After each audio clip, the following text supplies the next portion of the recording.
Coucou les amis, super content, j'espère que vous allez bien. La tempête est enfin passée. Alors nous voici là début octobre. On va aller faire une petite cueillette de nos...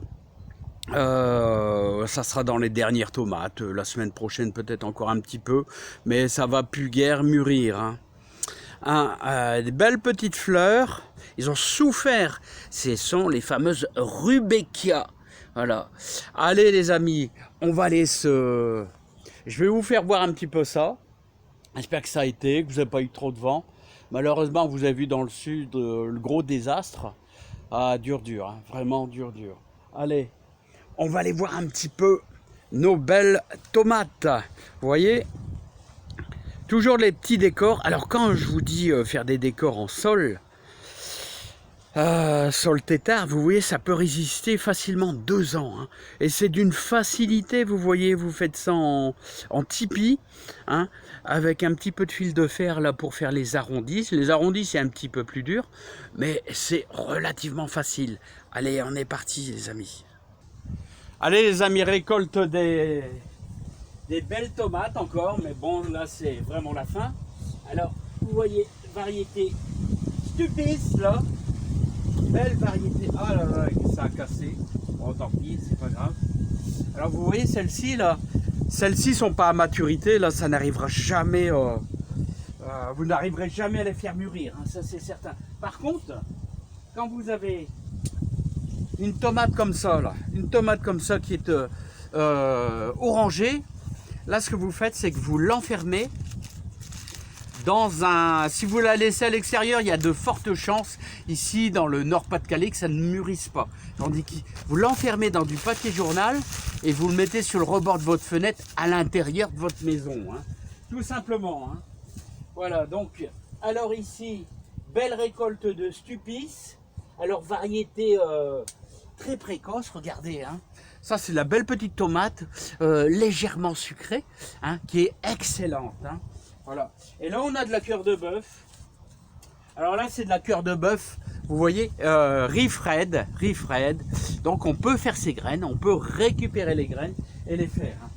Voilà, les amis. C'est ce que je voulais vous faire voir. Bah, je vais récolter tout ce qui est un petit peu rougeâtre, là. Hein. Là, et là, on pourra certainement ici récupérer celles-ci qui vont mûrir, je pense, mais très lentement. Mais là, vous voyez déjà ici, là, ça me paraît fort délicat parce que c'est pas encore assez, avancé. Hein. Bon, il y a déjà quand même un beau petit truc. Hein. Allez, on va aller voir un petit peu l'hormone de bouturage. Alors, les amis, est-ce que vous vous rappelez que l'on avait été chercher quelques branches de mûres et quelques branches de sol tétard. Voilà, et on avait coupé ça en petits tronçons de 2-3 cm maximum. On laisse macérer 24 heures et ça nous permet d'avoir une petite hormone, disons que une amélioration au niveau de notre eau d'arrosage. Et donc je vais vous faire voir, j'arrose avec une petite tasse tous les 3 jours, voilà, et je renouvelle cette opération, c'est-à-dire je vais changer, je vais remettre un petit peu de plantes chargées en sève, voilà, et ça nous permettra ainsi d'arroser un peu nos boutures tranquillement. Allez, je vais aller vers moi parce que j'en ai refait hier, les amis, hein. Eh oui, il y en a toujours. Alors les amis, il n'y a pas de chichi entre nous. Hein. Prenez votre petite tasse. Au bout de 24 heures, voilà. Et vous allez verser tranquillement sur les boutures de lavande. Et à propos, une tasse à chaque bouture. Voilà. Ici. Et encore un peu là. Voilà. Et donc, on ira voir aussi les autres boutures. Alors, n'oublions pas aussi notre petite plante d'appartement qui s'appelle la misère. Voilà, comme ceci. Mais aussi, les amis, nos lavandes qui sont carrément en pleine terre. Voilà. Et tous les 3 jours, vous pouvez ainsi arroser avec votre hormone de bouturage, de la sole, mais il y a également de la ronce, là, comme vous voyez, hein, bien piquante. Hein. Alors, comme je dis toujours, quand vous faites votre hormone de bouturage, ne mettez pas ces petits bouts de ronce dans votre compost, hein, parce que ça va démarrer et vous allez avoir des ronces dans votre jardin. Hein. C'est à éviter. Hein.